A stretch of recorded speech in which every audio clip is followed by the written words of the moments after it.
planners and bullet journals, art projects, organized planner chic. Well, hello! I welcome you to Organized Planner Chic. I'm Lucinda, and this is the second episode in my series about my PTSD journal. So if you haven't seen the first video, that's where I introduce why I was diagnosed with PTSD and why I have this journal. I tell my story. And so this is the episode that starts with the last video.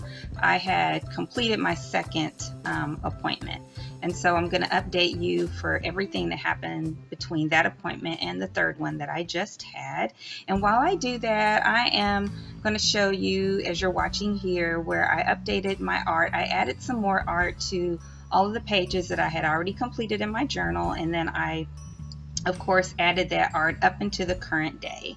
So since what happened since I last talked to you guys, I had received homework and I had a lot of pages to do. I had mentioned that. And I put it off for a few days. I was just a little bit nervous because I knew I was going to have to address some of my trauma, sort of talk about it by writing. And so I put it off for a couple of days, and then I pulled it out, and the very first page asked me, why did this happen to me?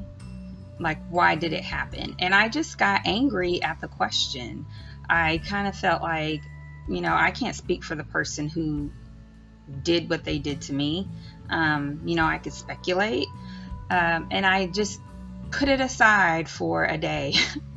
After that, I just didn't want to deal with it and didn't want to try to figure out emotionally how to even answer that question. And then I decided, look, I have to do this. I'm just going to have to figure out a way to plow through these questions and get the help that I need. I'm in counseling. I decided to do that, and so let's go ahead and do it. So I went ahead and answered the first question by saying, I'll speculate as to why the person did and kind of what was said to me at the time, but this is how I emotionally feel when I think about the trauma. Like, I feel like it happened because I didn't stop it. And I don't want to go into all the words that I expressed about that, but just feeling like maybe if I hadn't been where I was, different things like that. And that's kind of where my stuck point really is, that we talked about in my appointment after I went over that paperwork with my counselor, is just feeling shame and feeling loss.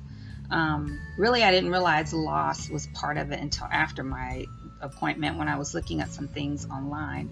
But for sure, feeling like I was telling her, feeling like it's something that happened that I can't erase and I couldn't stop.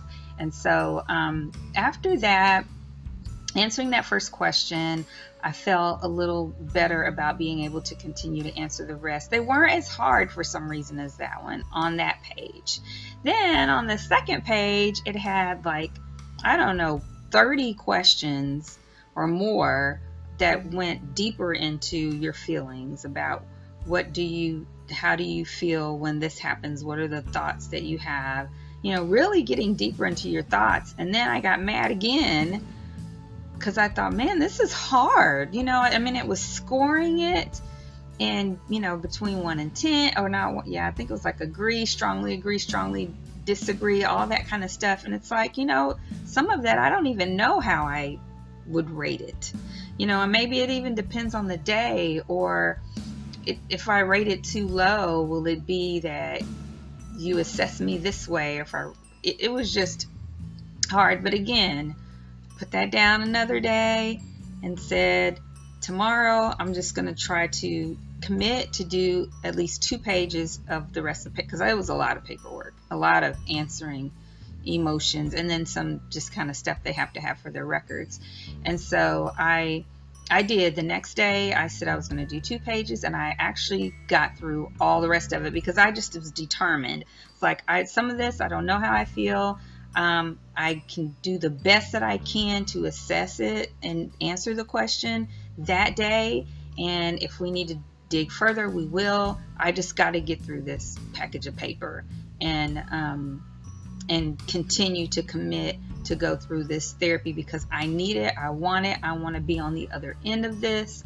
I want to think differently about myself and not connect myself always with this traumatic event that happened. And so I did, and I was really proud of myself. I felt so triumphant just to get to that place.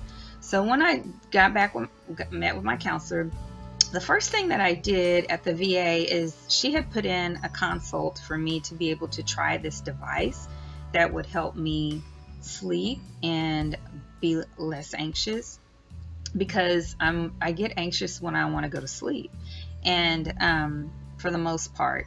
And so it's initially for pain, but because it emits these electromagnetic little signals to your brain, then it also helps you relax and be less anxious and not have as much insomnia. And so I wish I could tell you what it's called, but I haven't received it yet. I had to do a trial that day. And so they put this little bitty device like the size of an iPod, and it has little things that you connect to your earlobes, and it emits it's like a little sting at first. And I thought, and it was a 20-minute trial, and I thought, man, I'm not going to be able to do this. I feel that I'm not going to relax behind that. But I'm telling you, in about 5 minutes, I didn't even feel that anymore. And it was super relaxing. And I did that at like 9:30 in the morning. And he said that they suggest that you do it, you can do it different times of the day. You can do it different lengths of time, but at least 20 minutes. And if you have issues with sleeping, probably want to do it about an hour before. So I did that at like 10 in the morning. That night was the first night, and I don't know how long, that I was able to sleep without taking any melatonin, and without it being like, at least 1 o'clock in the morning before I could even get sleepy at all, even after taking melatonin. Like I said, I've had nights I didn't sleep at all. I've had nights that couldn't fall asleep until between 1 and 4 a.m. I've had nights where I've got 3 hours of sleep because I had to go to things the next day. And so that was awesome. Now, I wish I could have taken it home because I haven't had it. So I've been taking 3 melatonin to go to sleep, and it's not working within an hour. It's working within 2-3 hours. So I'm making sure I take it a lot earlier, but that will come in the mail in 2 weeks. So that was awesome. So with my therapist, what we did is we went over the questions, talked about how, I was angry just because I had to face my trauma, but I knew that I had to face it. And so she kind of went over these thoughts that we talked about before, that it's the thoughts that we have that are associated with the trauma that make it where you have the stuck point. So I described, my feelings about things, and she wrote down about what had happened, me doing the paperwork, what I thought about the things that I had to answer. And then she said that we're going to go back over that and over the papers that I had to fill out with those emotions midway through the therapy and then at the end. And so she gave me homework, which was to, every time I have a negative experience, to write down what the experience was, what my immediate thoughts were, what were my thoughts associated with that experience, and then then assess them where it was beneficial for me to have those thoughts or not have those thoughts. What should I be thinking in response to them? And so, we talked about before, she and I talked about before, and we talked this time, and I said, I know that the thoughts are counterproductive. I know that to take, according to the Bible, to take every thought captive to the mind of Christ.